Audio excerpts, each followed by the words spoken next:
নমস্কার বন্ধুরা, আমি আজকে ডালিয়া বানাবো বলে তার জন্য আমি নিয়েছি 1 কাপ মুগের ডাল আর 1 কাপ ডালিয়া।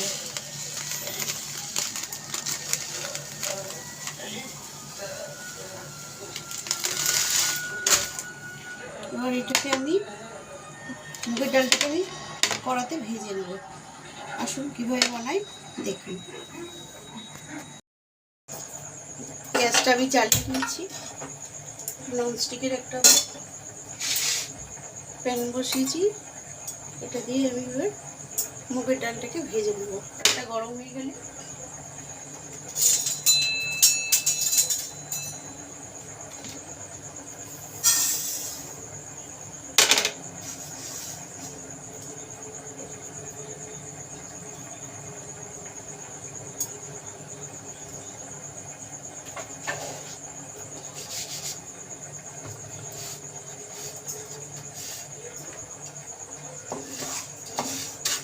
এটাকে আমি লাল লাল করে একটু ভেজে নেবো। আর ডালটাকে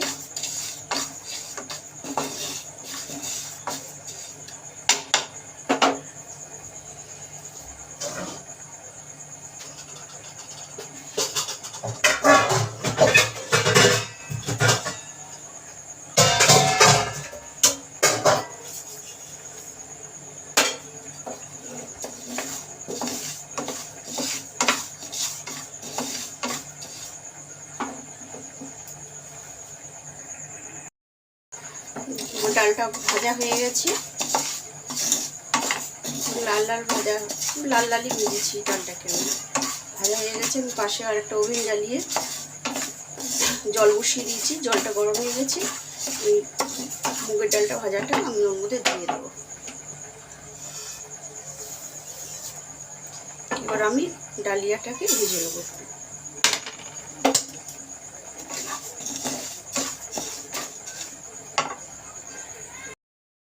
ডালিয়াটাও ভাজা হয়ে গেছে। আমি এবার এটাকে গ্যাসটাকে নিভিয়ে দিচ্ছি। এটা ভাজা হতে হতে আমি এটা যখন অর্ধেক হয়ে যাবে আমার, তখন আমি ডালিয়াটা দেবো এর মধ্যে। তখন এটার মধ্যে বসানো হবে। আর ডালিয়াটা খাওয়ার জন্য আমি একটা তরকারি বানাবো, নিরামিষ একটা তরকারি বানাবো। আসুন তাহলে তরকারিটা কেটে নেওয়া যাক। দেখুন আমার ডালটা অর্ধেক হয়ে এসছে। আমি এবার ডালিয়াটা এবার দিয়ে দিলাম।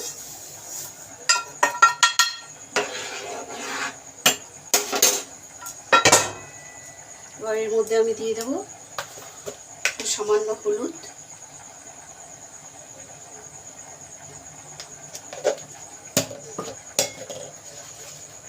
আর পরিমাণ মতো নুন।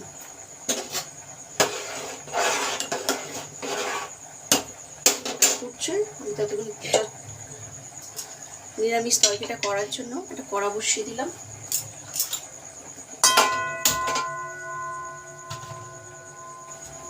গ্যাসটা আমি আস্তে করে দিলাম।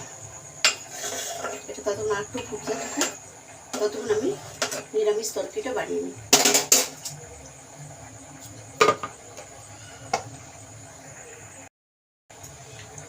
দেখুন আমি নিরামিষ তরকারি বানাবো বলে আমি নিয়েছি এর মধ্যে আলু, কুমড়ো, বেগুন, আপনার বরবটি, পটল আর ডেঙ্গো ডাঁটা, আর এখানে নিয়েছি 4টে কাঁচা লঙ্কা।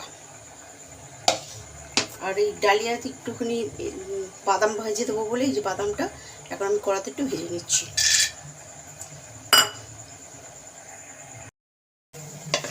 বাদামটা একটু লাল লাল হয়ে এসছে। আমি এবার বাদামটাকে তুলে নেব।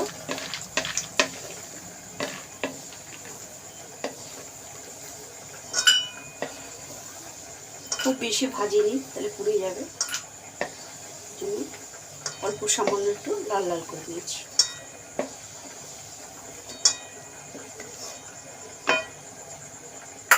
এবার এখানে আমি দিয়ে দিচ্ছি একটা তেজপাতা, নিরামিষ তরকারি রান্নার জন্য একটু শুকনো লঙ্কা, একটু পাঁচফোড়ন।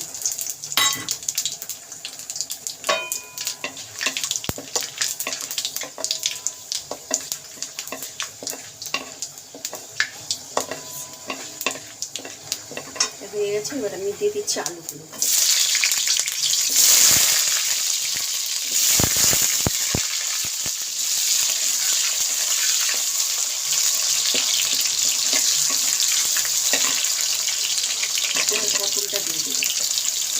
মটর আলু কিছু ভাজা ভাজা হবে, তারপরে বাদ বাকি মশলাটা দিয়ে দেবো।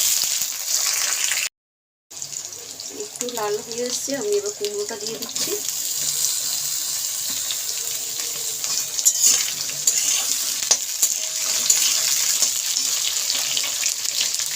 ডাটাগুলো দিয়ে দিলাম।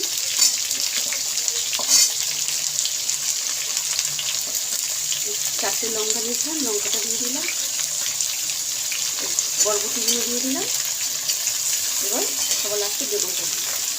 দিয়ে এটাকে আমি নুন আর হলুদ দিয়ে ভালো করে এটাকে ভাজতে থাকবো। বন্ধুরা 5 মিনিট হয়ে গেছে। এবার এটাকে দেখে নিই আরেকবার। তরকারিটাকে অনেকটাই ভালো হয়ে গেছে। এবার আমি এর মধ্যে সামান্য একটু জল দেবো। আর এর মধ্যে একটু রঙের জন্য একটু লাল লঙ্কা মিক্স ব্যবহার করবো, কাশ্মীরি লঙ্কা। আর এখন আমি মশলার মধ্যে দেবো না।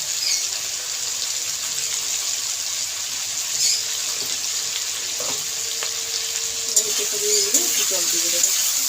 জল দিয়ে গ্যাসটাকে আমি আস্তে করে দেবো।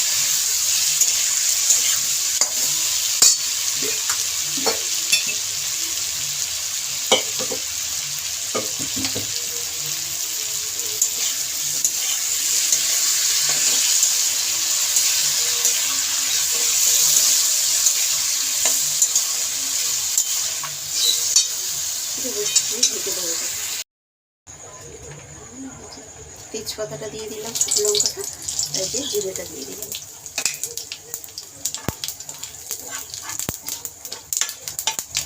যখন লাল লাল হয়ে যাবে তখন আমি কুমড়োটা ওর মধ্যে দিয়ে দেবো।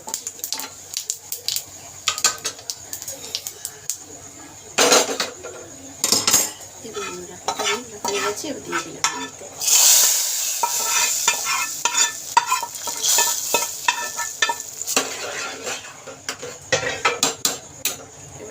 একটু বাদামটাও দিয়ে দিলাম, ভাজা বাদামটা। আর এর মধ্যে আমি একটু মিষ্টি অ্যাড করে দিই।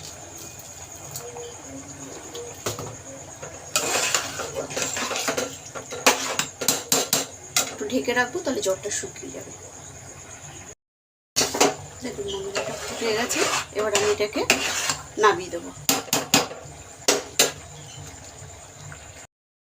দেখুন বন্ধুরা কতটা জল শুকিয়ে গেছে। তরকারিটা আমার অর্ধেক কুক হয়েও গেছে। আমি দেখে নেবো তরকারিটাকে। আমি আরও 10 মিনিট আমি এটাকে সেদ্ধ করবো। গ্যাসটাকে সবসময় আমি গ্যাসটাকে কম করে দিয়ে দিই। আমি গ্যাসটাকে ইয়ে করি।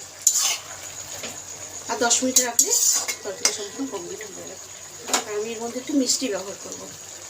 যেহেতু নিরামিষ তরকারি একটু মিষ্টি না দিলে হয় না, তাই একটু মিষ্টি দিয়ে দিলাম। দিয়ে আমি এবার এটাকে ঢেকে রেখে দেবো।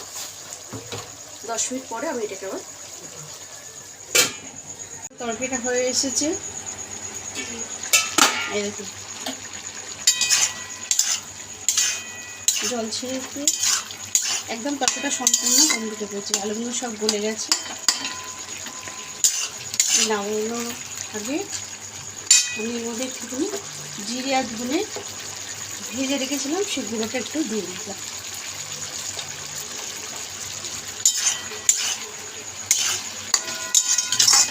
তরকারিটা আমার সম্পূর্ণ রেডি হয়ে গেছে। তরকারিটা যদি একটুখানি এরকম ঝোলঝোল থাকে তাহলে খেতেও ভালো লাগে, আর এমনিতেও টেনে নেবে তরকারিটা। বন্ধুরা আমার এই রেসিপিটা যদি ভালো লাগে আপনাদের অবশ্যই কমেন্ট করবেন, লাইক করবেন, সাবস্ক্রাইব করবেন। ধন্যবাদ বন্ধুরা। দেখুন আমার খিচুড়ি কমপ্লিট হয়ে গেছে।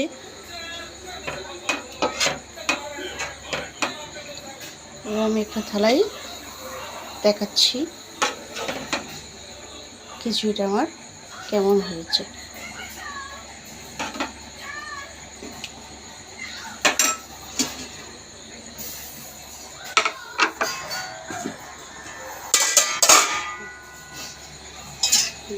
তরকারিটা শুকিয়ে গেছে, একদম শুকিয়ে গেছে তরকারিটা।